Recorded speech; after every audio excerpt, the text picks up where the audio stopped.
Hello everyone, আমার YouTube চ্যানেলে তোমাদের সবাইকে স্বাগত জানাই। আশা করি তোমরা সবাই সুস্থ আছো, ভালো আছো। আজকে আমি তোমাদের সাথে ক্লাস 6 বাংলার আশিস কুমার মুখোপাধ্যায়ের লেখা শহীদ যতীন্দ্রনাথ দাশের আজকে আমি পার্ট 2 আলোচনা করব। আগে আমি তোমাদের সাথে অনেকটাই আলোচনা করে দিয়েছিলাম, আজকে আমি পার্ট 2 আলোচনা করতে চলেছি তোমাদের সাথে। দেখো, কথাবার্তায় দুজনেই বেশ খুশি হন এবং সে রাত্রে ভগৎ সিং যতীন দাসের দক্ষিণ কলকাতার মেসে রাত্রিবাস করেন। এর কিছুদিন পরে যতীন দাস আগ্রায় গিয়ে ভগৎ সিংয়ের দলের ছেলেদের বোমা বানানোর কাজে ভালো রকম ট্রেনিং দিয়ে এসেছিলেন। আগের দিন আমি অত অবধি আলোচনা করেছিলাম, এবার তারপর থেকে আমি আলোচনা করব। 1929 সালের 8ই এপ্রিল দিল্লিতে কেন্দ্রীয় ব্যবস্থাপক সভার অধিবেশনে সভ্যদের আসনের পাশেই হঠাৎ একটি শক্তিশালী বোমা ফাটান ভগৎ সিং ও বটুকেশ্বর দত্ত। বিচারে তারা দুজনেই যাবজ্জীবন কারাদণ্ডে দণ্ডিত হন। কিন্তু ঘটনার পিছনে ভারতব্যাপী এক বিশাল পরিকল্পনা আছে সন্দেহ করে তদানীতন ব্রিটিশ গোয়েন্দা বিভাগের প্রধান মিস্টার প্যাট্রি নিজে পুনরায় তদন্ত শুরু করেন, আবার তদন্ত শুরু করেন। এর ফলে 30টি নামের একটা তালিকা বেরিয়ে আসে,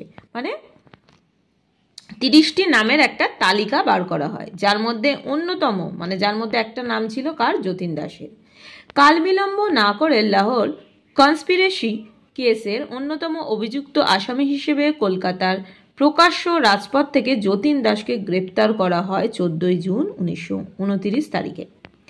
25 জুন তারিখে যতীন ও তার 15 জন সহযোদ্ধাকে লাহোর ষড়যন্ত্র মামলার আসামি হিসেবে লাহোর সেন্ট্রাল জেলে বদলি করা হয়। তাহলে 25 জুন তারিখে যতীন আর তার 15 জন সহযোদ্ধা লাহোর ষড়যন্ত্র মামলার আসামি হিসেবে কোথায় বদলি করা হয়? লাহোর সেন্ট্রাল জেলে। ওই সহযোদ্ধাদের মধ্যে বিশেষভাবে উল্লেখযোগ্য ছিলেন অজয় কুমার ঘোষ, শচীন্দ্রনাথ সান্যাল, কৃষ্ণকুমার রাজগুরু প্রমুখেরা। নামগুলো খেয়াল রেখো। বটুকেশ্বর দত্তকে আগেই লাহোর সেন্ট্রাল জেলে পাঠানো হয়েছিল। ইতিমধ্যে ভগৎ সিংকেও লাহোর সেন্ট্রাল জেলে নিয়ে আসা হয় 1 জুলাই 1929 সালে। ঠিক পরের দিনই 2 জুলাই যতীন গোপনে লুকিয়ে বটুকেশ্বর দত্ত ও ভগৎ সিংয়ের সঙ্গে দেখা করে বলেন যে এখানে তাদের ওপর যে অমানসিক পুলিশি নির্যাতন চলছে তার প্রতিবাদে তারা 16 জন সমবেতভাবে অনশন শুরু করার সিদ্ধান্ত নিয়েছে। দেখো, প্যাকেটে লেখা আছে গ্রুপ হাঙ্গার স্ট্রাইক, যে সমবেতভাবে যে অনশন করেছিল। শোনামাত্র বটুকেশ্বর দত্ত ভগৎ সিং ওই সমবেত অনশনে সামিল হওয়ার জন্য আন্তরিক ব্যগ্রতা প্রকাশ করেন। 13 জুলাই 1929 দিনটা ছিল রবিবার থেকে সমবেত অনশন যথারীতি শুরু হয়। ওই অনশন আরম্ভ করার ঠিক 2-1 দিন আগে যতীন তার সহযোদ্ধাদের অঙ্গীকার করিয়ে নেন যে তাদের দাবিগুলো যথাযথ মীমাংসা হয়ে গেলে তারা অবশ্যই অনশন ভঙ্গ করবেন। তবে যতীন্দ্রনাথ করবেন না, কেননা তার পক্ষে এই অনশনই হবে মাতৃভূমির শৃঙ্খল মোচনের এক অভাবনীয় সুযোগ। তাহলে আমরা তো অলরেডি দেখেই নিয়েছি ভগৎ সিং আর তার অনুগামীরা কি করেছিল, যে কংগ্রেসের সঙ্গ ত্যাগ করেন। এবার ভগৎ সিংয়ের সঙ্গে ওই সময় কিন্তু এই যতীন দাসের সাক্ষাৎ হয়। এবার যতীন দাস তখন নেতাজিকে তার গুরু বলে কিন্তু স্বীকার করতেন। আর 1929 খ্রিস্টাব্দে কি হয়? 1929 খ্রিস্টাব্দে ভগৎ সিং ও বটুকেশ্বর দত্ত দিল্লিতে বোমা ফাটিয়ে ধরা পড়েন এবং একই সঙ্গে যতীন দাসও কিন্তু গ্রেপ্তার হন এবং তাদের বিরুদ্ধে কি হয়? লাহোর ষড়যন্ত্র মামলা শুরু হয়। তাদের কিন্তু সকলকে লাহোর সেন্ট্রাল জেলে নিয়ে গিয়ে 7 দিনের পর থেকে ইংরেজ সরকার তাকে সেন্ট্রাল জেলে নিয়ে আসা হয়। সেখানে তারা কিন্তু সমবেত অনশন শুরু করে। ছেলেবেলা থেকেই তিনি একটি স্বপ্ন লালন করে আসছেন মনে মনে, তা হলো পলাশীর প্রান্তরে বাঙালি মির্জাফর কৃত বিশ্বাসঘাতকতার প্রায়শ্চিত্ত করা। সহযোদ্ধাদের তিনি আরও জানিয়েছিলেন যে এ ব্যাপারে তার পিতা বঙ্কিম বিহারী দাসের অনুমতি আগেই তার পাওয়া হয়ে গেছে। 13/7/1929 থেকে 19/7/1929 7টি দিন নিরুপদ্রবে কেটে গেল। 8 দিনের দিন, সেটা দেখো 20 জুলাই ভোরবেলা জেল সুপার, জেল ডাক্তার ও 8 জন বেশ হৃষ্টপুষ্ট পাঠানকে সঙ্গে নিয়ে যতীনের সেলে প্রবেশ করলেন।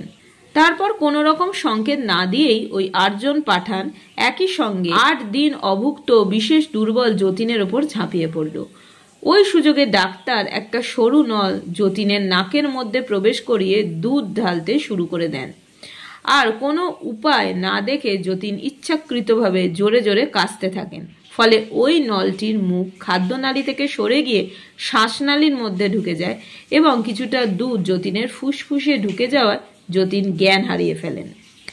48 ঘন্টা পরে যতীনের জ্ঞান ফিরে আসে। চোখ খুলতেই তিনি লক্ষ্য করেন যে তাকে প্রলুব্ধ করার জন্য শেল ভর্তি ঘরে নানা ধরনের খাবার সাজিয়ে রাখা হয়েছে। আরও বুঝতে পারলেন যে তার গলা দিয়ে কোনো আওয়াজ বেরোচ্ছে না। তাছাড়াও লক্ষ্য করলেন যে তার পাশে রাখা হয়েছে সদ্য কেনা একটা স্লেট ও একটা পেন্সিল। বুঝতে বাকি রইল না যে জীবনে আর কথা কইতে পারবেন না বলেই এখন থেকে সব কিছু ওই স্লেটে লিখে জানাতে হবে। ওই দিনই সন্ধ্যাবেলা দেখো, দিনটা ছিল 22/7/1929। ছোট ভাই কিরণ দাসও হেসে হাজির। বলা বাহুল্য, যতীনের এই সঙ্গীন অবস্থা উপলব্ধি করে স্বয়ং বড়লাট লর্ড আরউইন তার বিশেষ ক্ষমতা বলে যতীনকে দেখাশোনা করার জন্যে কিরণ দাসকে লাহোর সেন্ট্রাল জেলে আনিয়ে নিয়েছিলেন। সুতরাং 63 দিনের ওই ঐতিহাসিক অনশনে 53 দিনের প্রত্যক্ষদর্শী সাক্ষী হয়ে রইলেন স্বয়ং ছোট ভাই কিরণ দাস। বুঝতে পারি যে যতীন দাসের এরকম কিন্তু একটা সংকটময় অবস্থা বুঝতে পেরে বড়লাট লর্ড আরউইন তার বিশেষ ক্ষমতা বলে তাকে দেখাশোনার জন্য তার ছোট ভাই কিরণ দাসকে কিন্তু লাহোর সেন্ট্রাল জেলে তার দাদার সেবার জন্য কিন্তু অনুমতি দেয়, তাকে আনা হয়। তাই কিরণ দাসকে কিন্তু সেই জন্যই কিন্তু তাকে সেন্ট্রাল জেলে আনা হয়েছিল। 11 আগস্ট বড়লাট লর্ড আরউইন এক বিশেষ জরুরি ঘোষণায় অনশনকারীদের দাবি দেওয়া সব মেনে নিলেন এবং প্রত্যেক প্রদেশে জেল অনুসন্ধান কমিটি স্থাপনেরও প্রতিশ্রুতি দিলেন। ফলে 12 আগস্ট যতীনের 17 জন সহযোদ্ধা অনশন প্রত্যাহার করে নেন। শুরু হয় অগ্নি যুগের এক অবিস্মরণীয় রক্তে রাঙা অধ্যায়। আগস্ট যায়, শরীর সব দিক থেকেই ভেঙে পড়েছে, পঙ্গু হয়ে যাচ্ছেন যতীন একটু একটু করে। 50 দিনের দিন, তারিখটা দেখো 31 আগস্ট। দেখা গেল যে পক্ষাঘাত তার সমস্ত শরীর গ্রাস করে ফেলেছে। যখন এই পক্ষাঘাত যতীনের হৃদয় যন্ত্রকে স্পর্শ করবে তখনই তার হৃদয় যন্ত্রের ক্রিয়া বন্ধ হয়ে যাবে। এতদিনে টনক নড়ল ব্রিটিশ সাম্রাজ্যবাদের, কিন্তু তবুও শাসকরা যতীন্দ্রকে নিঃশর্ত মুক্তি দিতে রাজি নয়। পিতা বঙ্কিমবিহারী দাস ও ছোট ভাই কিরণচন্দ্র ঘৃণা ভরে জামিনের প্রস্তাব অগ্রাহ্য করার পর এক সর্বজন নিন্দিত গুপ্তচরের জামিনে যতীনকে মুক্ত করা হয় 55 দিনের দিন। পরের দিন একেবারে কাক ভোরে ডাক্তার ও জেল সুপার অ্যাম্বুলেন্স ও সশস্ত্র পুলিশ বাহিনী নিয়ে জেলে প্রবেশ করে দেখেন যে যতীনের সহযোদ্ধারা তার সেলের চারপাশে ব্যারিকেড রচনা করে অবরোধ করে শুয়ে আছে। ব্যারিকেড করে দেয়া মানে ব্যারিকেড করা, ঘিরে। তখন ডাক্তার জেল সুপারকে বোঝান যে রণে ভঙ্গে দেওয়া ছাড়া আর কোনো অত্যন্তর নেই, কেননা জোর করে যতীনকে অ্যাম্বুলেন্সে তোলার চেষ্টা করলেই উত্তেজনায় যতীনের হৃদযন্ত্রের ক্রিয়া বন্ধ হয়ে যাবে। পরের 7 দিন হিমালয় থেকে কন্যাকুমারিকা পর্যন্ত গোটা ভারতবর্ষের মানুষ দারুণ উদ্বেগ ও উৎকণ্ঠায় দিন কাটাতে থাকে। শেষ পর্যন্ত এলে শেষের সেই ভয়ঙ্কর দিনটা, শনিবার 13 সেপ্টেম্বর 1929 তারিখে ঠিক দুপুর 1:15 অমর বিপ্লবী যতীন দাস চিরনিদ্রায় ঢলে পড়লেন।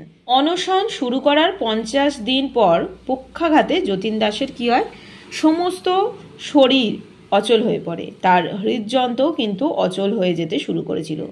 তবু ব্রিটিশ শাসক তার নিঃশর্ত মুক্তি দিতে চাননি।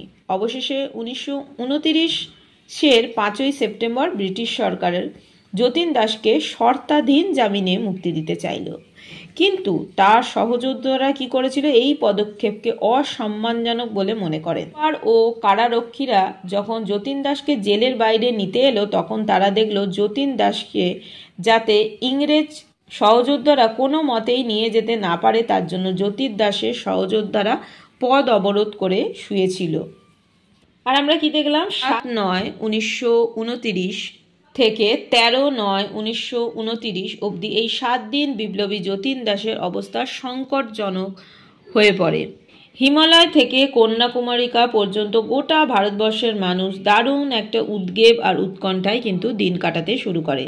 শেষ পর্যন্ত এলো সেই ভয়ঙ্কর দিন, 13ই সেপ্টেম্বর 1929 শনিবার দুপুর 1:15 অমর বিপ্লবী যতীন দাস চিরনিদ্রায় ঢলে পড়লেন। লাহোর থেকে যতীনের মরদেহ হাওড়া পৌঁছাতে 3 দিন লেগেছিল, কারণ প্রায় প্রত্যেক স্টেশনেই শ্রদ্ধাবনত দেশবাসী ট্রেন থামিয়ে ওই মৃত্যুঞ্জয়ী বীরের প্রতি শ্রদ্ধা জানিয়েছিল। সবাদার গ্রহণ করতে হাওড়ায় উপস্থিত ছিলেন সুভাষচন্দ্র বসু, বিধানচন্দ্র রায়, শরৎচন্দ্র বসু, শ্যামাপ্রসাদ মুখোপাধ্যায়, শ্রীমতী বাসন্তী দেবী ও শ্রীমতী কমলা নেহেরু প্রমুখেরা। সরকারি হিসেবেই 5 লক্ষ মানুষ হাওড়া থেকে কেওড়াতলা পর্যন্ত সবানুগমন করেছিলেন। খবরটা শোনামাত্র ক্ষোভে ও দুঃখে মর্মাহত কবি রাত্রি জেগেই লিখে ফেলেছিলেন, সর্বখর্ব তারে দহে তব ক্রোধদাহ, হে ভৈরব শক্তি দাও ভক্তপানে চাহ। লাহোর থেকে বিপ্লবী যতীন দাসের মরদেহ হাওড়ায় পৌঁছাতে আমরা দেখলাম 3 দিন সময় লেগেছিল, কারণ প্রায় প্রত্যেক স্টেশনেই শ্রদ্ধাবনত দেশবাসী ট্রেন থামিয়ে ওই মৃত্যুঞ্জয়ী বীরকে শ্রদ্ধা জানান। সবাদার গ্রহণ করতে করতে হাওড়ায় উপস্থিত ছিলেন সুভাষচন্দ্র বসু, বিধানচন্দ্র রায়, শরৎচন্দ্র বসু, শ্যামাপ্রসাদ মুখোপাধ্যায়, শ্রীমতী বাসন্তী দেবী ও শ্রীমতী কমলা নেহেরু প্রমুখেরা। সরকারি হিসেবে 5 লক্ষ মানুষ হাওড়া থেকে কেওড়াতলা পর্যন্ত শবদেহের সঙ্গে যাত্রা করেন। ক্ষোভে দুঃখে মর্মাহত বিশ্বকবি রবীন্দ্রনাথ রাত জেগে শ্রদ্ধাঞ্জলি স্বরূপ দেখতে পাচ্ছি যে যতীন দাস কিন্তু 63 দিনের অনশন করার পর মারা যান। তার স্বল্প জীবনে তিনি জাতীয়তা বোধ ও স্বদেশের প্রতি যে কর্তব্য তিনি দেখিয়েছিলেন সেটার কিন্তু কোনো তুলনা হয় না বা সেটা ভোলার না। তার অনন্য সাধারণ জীবনী শক্তি, অসাধারণ মনোবল মানুষের মনকে ব্যথিত করে, আবার ভারতীয় রূপে গর্বিতও করে। ফলে আমরা এই বাঙালি বিপ্লবীদের প্রতি শ্রদ্ধায় অবনত হয়ে যাই। বাঙালি হিসেবে আমাদের জীবনে তিনি যেন এক উদাহরণস্বরূপ। বাঙালি ভীতু, দুর্বল এই দুর্নামের সম্পূর্ণ বিপরীত মেরুতে তার অবস্থান। তাহলে আমরা দেখতে পাচ্ছি যে এই নামকরণটা কিন্তু আমাদের একদমই অ্যাপ্রোপ্রিয়েট, কেননা এখানেই তিনি তার রচনার নামকরণের মধ্য দিয়ে অনন্য বিপ্লবীদের শ্রদ্ধা জানিয়েছেন। তো আজকে ভিডিওটা আমি এখানেই শেষ করলাম। নেক্সট কোশ্চেন অ্যান্সারগুলো আমি তোমাদের সাথে নেক্সট ভিডিওতে শেয়ার করব।